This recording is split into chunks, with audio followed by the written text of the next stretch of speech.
Hello, everybody. Dr. F. Scott Field here, and I'd like to introduce you to our newest sponsor. The NPTE Final Frontier is the review course that I wish was around when I took the board exam. For those of you who know my story, it took me a handful of times to pass that exam, and quite frankly, I really wish I had an exam review course around, just like the NPTE Final Frontier. Check out their website, npteff.com, and use the code HET at checkout for 10% off to all of our listeners and fans. Hello, everybody, and welcome to another episode of the Healthcare Education Transformation Podcast. I'm your host, Dr. F. Scott Field. I've got with me a great guest today that's going to break down a little bit of a program that he went through. It's an interesting program on a fellowship, actually, in higher education leadership. So I'm excited and pleased to bring on our guest, Dr. Toran MacLeod. Toran, tell us a little bit about your educational journey and how it's kind of led you to where you're at today. Yeah, well, so first, thanks for having me. It's nice to get to meet you, and we've been following each other for a while, so it's nice to sit down and have a chat. That's a tough question. I think about that question's kind of a tough one. I get that question pretty frequently with like new students and folks wanting to get into physical therapy, and my journey is not normal. So I would say that it's pretty normal for people to say that, but my journey really wasn't normal. Is that a lot of people will say, oh, I kind of took a varied route to get into PT school, or there are many who in my cohorts of students that kind of went straight to PT school. They're 20 years old, they're not yet 21, and they're entering a PT class. So there are certainly those folks that I think take up, the majority of the individuals in my PT class. But I don't know that I was non-traditional, but I was very passionate about education, I'll say. So I did an undergrad degree in kinesiology, and then I went to I did chemistry as well as kinesiology and pre-athletic training, and then I did nuclear chemistry. And got into Department of Defense, Department of Energy, sort of radiochemistry stuff that took me into medical school. And I went to medical school and did a year of that, and really learned that I should not be a physician. And so I left medical school with a bunch of debt. So I took a desk job, did that for couple of years, paid off the med school debt, lived in Italy. It was great. Oh, you should go. And then, really, again, realized that education is my jam. So I was really looking across California for a semester-based program because I'm just the quarter system's too fast for me. So I went to Sac State, and where I am now. I did really exercise physiology, but I was really interested in biomechanics. It was something that was available in undergrad, but I didn't do. And my background in school is really math and physics. So I really love biomechanics. I love human anatomy. That was always my thing. So I did a master's in exercise physiology, but I was really doing motor control biomechanics. And that I started running a biomechanics lab. And so the faculty in the PT department said, hey, why don't you help us out with some research? And that, I hadn't really thought about physical therapy at that point, but it made a lot of sense to kind of get back into the medical field. And it was just such an easy transition from biomechanics. And in comparison to medical school, it was pretty straightforward. So did the PT program at Sac State. And then I recognized how we were just talking about this before we started recording, but the professor's life's pretty good. So I recognized that, I could do that. That seems like, from doing construction and such, to pay for undergrad, some pretty physical manual labor. This is better than crawling under a house for the whole day, or framing houses. So I can be a professor. And And so I went to do a PhD. I recognized that that was really pretty important to getting a job. So my interest there was in again motor control, and I'm a runner, so the knee joint was really interested to me, and I played soccer growing up, so I was really looking for the best at that point, and I looked at University of Delaware and a couple of places like internationally, but University of Delaware kept on coming back as really like the best place on the planet to do what I wanted to do. And so, I went and got very lucky. Actually, I interviewed, I think, 3 people there for a PhD spot. I flew back, my own dime, and just went and sort of checked it out, and really studied with the best people on the planet for the questions that I had, which I just fell deeper and deeper into the sort of Alice in Wonderland rabbit hole as I got into it, which is what you do in a PhD. So I studied with Lynn Snyder-Mackler and Tom Buchanan, and it was just the most positive, difficult experience you can imagine. Like a PhD is not easy. You always lose something dear to you. It is very painful, but it was just a wonderful experience. And then I did a postdoc in radiology. I came back to UCSF and did quantitative imaging, got NIH funding, and like sort of journeyed in that direction before returning to Sac State as a faculty member, and just have continued down the sort of faculty route. Yeah, I mean, I thought my journey was weird going from English major to physical therapist, but yeah, you definitely got me beat, man. That's a heck of a journey, but I love hearing it. We love those stories, man. That's like, it just goes to show, like, you can take any route to get there. It really doesn't matter. I think one of the issues that we kind of have these days is that we're probably going to be lacking in a lot of terminal degrees in the next couple of years as some of the best in the business start retiring, right? So I don't know. We're going to have to figure that out in the physical therapy realm of what we're going to do to kind of encourage more people to pursue a terminal degree. It's, like you said, not easy. It's a labor of love for sure. You really got to be passionate about it and love it. Otherwise, it's going to be grueling. So, but that's a whole nother rabbit hole that we can get down another day. I want to talk today a little bit about this program that you just recently finished up, the Fellowship in Higher Education Leadership. Tell us about that, the APTA Fellowship. That's something that we haven't talked about, and I just want to hear what it was like.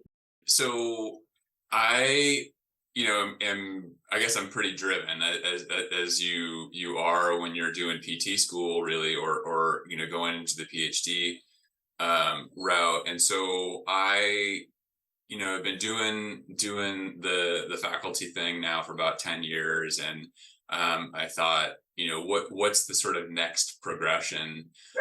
And in my department, it is the role of department chair is one that is either like loathed, like nobody wants to do, or which is pretty common actually in many departments, but also it's one that there's some preparation, like you don't want to sort of stumble into that. But I actually was really interested in becoming department chair, and I think just the progression into a leadership role, and also the sort of visionary component is something that is more my speed. My brain typically lives like in the 25 to 50 year out, from where we're at. So I went to my department chair and said, what sort of things do you wish you had done, or had you done to prepare for becoming department chair? Just thinking about succession and, best preparation for that. The fellowship was one thing. Becoming a CAPTI reviewer was another thing. I think that was the main 2 things. Oh, and then just getting on a couple of the committees, the department committees. So actually, the becoming a CAPTI reviewer, that was tricky. That was a harder thing to achieve. It was kind of like winning the lottery. So I finally did that. But the fellowship is just a bunch of work. The purpose of the APTA, it used to be called Eli Education Leadership Institute, and now it's the Fellowship in Higher Education Leadership. It's through the APTA and the APTA education, and so in combination, they put on this about a year-long fellowship. And that cohort has kind of grown a little bit. So there might be 20 to 30 people per annual cohort, and it's really to train leaders. That's most commonly department chairs, but it is also, and that can PTA, PT, but it also is directors of clinical education. So your DCEs, your residency directors, in how to navigate the sort of university realm in leadership. So you're managing up, managing your group, how to navigate students, a budget, how to just become a better leader. And what's so interesting is you start into this role and realize in the first module is really recognizing that you're already a leader. You just sort of need to polish a lot of those things. So it's fantastic. So I'd love to talk about it. Yeah, man. Let's go through the process. So talk us a little bit through the application, and then the layout, and then like you said, about a year's worth of a program. Walk us through what that looked like for you. Yeah, so the application is, you need some letters of recommendation. I don't remember the cost exactly, but it usually requires sponsorship from your university. There were a few people that paid out of pocket for it. Kudos to them. But many people actually in the program are doing it as part of their hiring process. So it was their job was, I don't want to say contingent, but it was based on doing the fellowship as they had just become department chairs. So I was one of the few individuals that actually wasn't already a department chair. Most people were either had been a department chair and recognized they needed or they wanted additional training, or it was part of their hire. And so there's the application. The university, is responsible for the costs that include books, the fellowship itself, and then travel. So travel is generally, now I did it during, part of it I did was during COVID. A big portion of it that isn't always virtual was virtual. But typically you meet 3 times in person. And one of those is at ELC, one's at CSM. And so we did part of that. And then there's graduation, and graduation is a whole, it's at APTA headquarters, and that's a whole workshop, 2-day workshop in itself. And then there's the graduation at the end. The application is a big, actually I learned a lot just in the application process of the thought process around leadership, and then you come up with a project. So you design something that would benefit your university and department, as well as something that really you work on throughout the year under the guidance of usually 2 mentors that are assigned. There's color groups, so four color groups that the cohort is split into, and you have these 2 mentors that sort of guide you, and they meet with you monthly to talk about what's going on in the module, what's going on with you as a leader, and also your project, any questions that come up. And then there are these sort of 3, is really kind of 4 trimesters, which doesn't make a whole lot of sense, but there's these modules that are broken down into 3 sections within each of those, and they're clustered around topics. So leadership is the first one I mentioned, and so you have these experts that come in and guide your readings, your homework, and your thought process around your development in that content. And then also, before I forget, you have an institutional mentor. So you have somebody within your university that is usually like kind of towards the top. So I had a vice provost as my institutional mentor, and I met with them almost weekly, um, for like an hour each time, and that gets into like your sort of, so for instance, like human resources, maybe at your university is the typical person that you interact with for hiring and firing and any sort of job related questions. But that's not true at my department, in my university. In my university, it's the Office of Faculty Advancement. So our human resources does very little actually with kind of the normal human resources component. So my institutional mentor was able to sort of help me navigate that process and just how to communicate with specific individuals. And then sort of down to the minutia, the reading is heavy. So there are some sections that were, like 5 to 10 hours a week, but there were others that were more like 20 to 40 hours a week. So lots of reading. Yeah, that's a full-time job in itself there, man. Yeah. So I created like a Amazon book list. This was one of the hats that I wore just for the collective, the whole cohort, where anytime a book would get mentioned, oh, you should read this, or something on the reading list within the homework or the sort of the module pamphlets that come out, I would add that to this Amazon book list. And thankfully, many of them were on audiobooks. So I was able to do them, while exercising or doing something else. And but like the legal affairs section was tremendous, the amount of reading.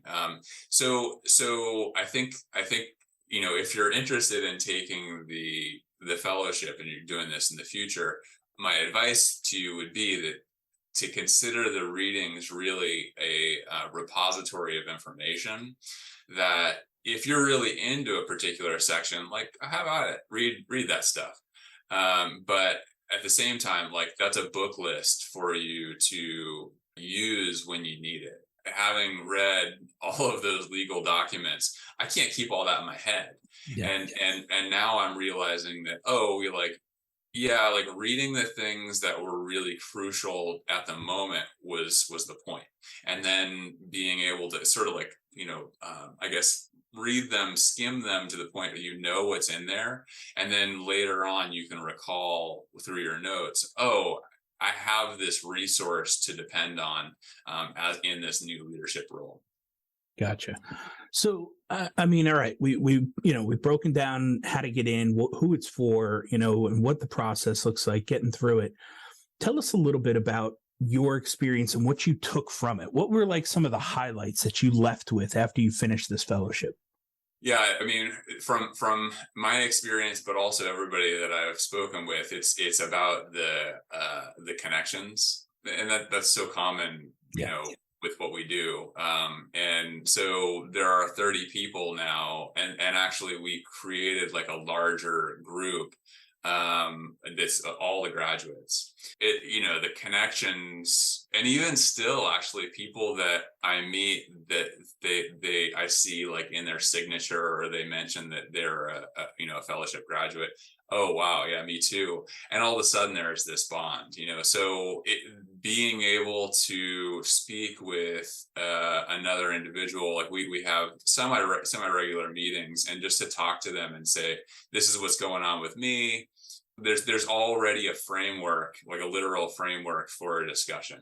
We have a very clear and systematic way to discuss how to navigate whatever issues come up. And there are always issues, so just being able to talk about those things with other people that not only have the framework, but have the experience and likely have, pretty sound advice. Yeah, I can't tell you enough how many times I've said to my students, your network is your net worth. And it's a cliche phrase, but it's true, because again, when they come in on orientation day, I say, hey, you should have been networking already, but the second best time to start networking, if you haven't, is today, right?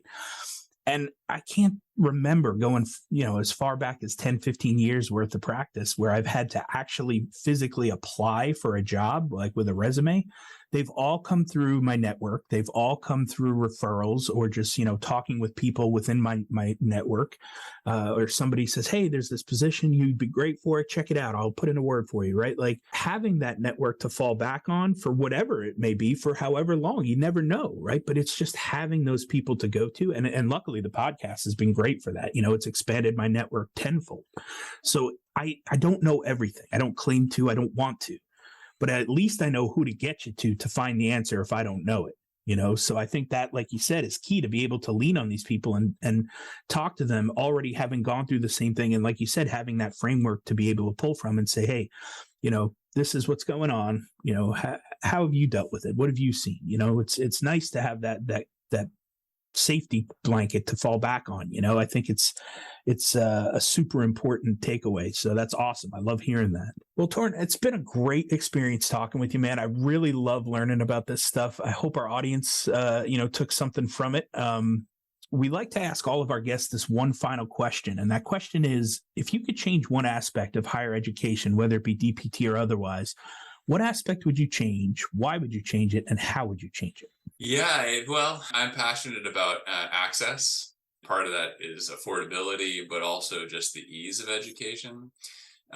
So really how I try to model my content is very, very maximizing throughput.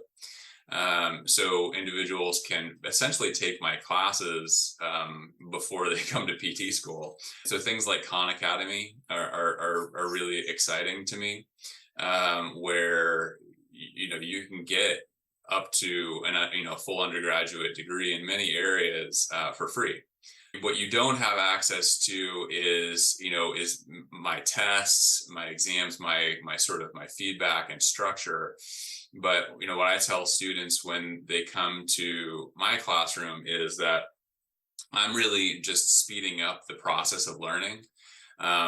You can learn to do all sorts of things with YouTube or the internet or books. The problem is that it's not always a straight route. Is that sometimes you'll learn something that's wrong, and it's so hard to unlearn that and then come back and get back on the fast track. Or it's just slow, like you're stumbling over something, and just a really simple fix or cue could help an individual just really jump over that and not sort of have issues with whatever they're stumbling on. I'm hopeful that in the future, education, just like historically, just teaching people to read was a real way to keep people out of power. Today, I'm hopeful that we can continue to push forward on that and make education a lot more accessible, especially going into the future. You mentioned the terminal degrees. As the rates of applications for undergraduate degrees are really decreasing, and in particular in underrepresented minorities, it's to go backwards is really disappointing. So I'm hopeful that we can make education essentially free, particularly for those individuals that can't afford it. And to make it very, very accessible for all individuals. That's what I'm hopeful. I'm hopeful, in general for that. I think one area that I'm really interested in is we work as physical therapists, in particular in our field, with individuals that have physical disabilities. And I think it's interesting. I'm disappointed that we have such poor representation of individuals with physical disabilities as clinicians in physical therapy, and that's an area I'm hopeful that we can fix in the future. The evidence is clear that if you're in a teaching position, especially as a clinician, as we're all PT educators. that the clients or the students do better. They have better outcomes either in their education or in their clinical outcomes with if they're reflected in the person that's providing the service. If we're working with people with physical disabilities, we should be having had that experience as well. Yeah, that makes a lot of sense. Shout out to Dr. Scott Love at University of St. Augustine down in Florida there, amputee teaching the prosthetics, orthotics, and amputation course. So definitely, I get where you're coming from on that. We need better representation across the board. And then that trickles down eventually into our physical therapists who then go out and treat patients who are better represented, right? They're seeing somebody who's just like them. And now they're like, hey, this is my people. This is who I want to be treated by. This is awesome. So yeah, we need a lot. Yeah. I tell you almost hit the trifecta there on that, right? So better access, right? DEI, cost, and then representation. So you hit them all, man. That's a solid change. Now we got to get to work and figure out how to make it happen. Right. That's the next step. So, Toran, like I said, man, I appreciate your time. Thanks for coming on so much and educating the general audience about the fellowship and all. Where can people find you on social media or whatever if they want to reach out or just kind of catch up with you and see what you're up to these days? Yeah, on Twitter, I'm at Toran MacLeod or Toran MacLeod, I guess. So that's a good place to find me. There's only one Toran that I know. So Toran. There's not too many. So if you just Google that, you should be able to find me. Awesome. Yeah, we'll put the links in the show notes so people can find you easily. Thank you so much again for your time, man. It's been a pleasure talking with you. Nice meeting you.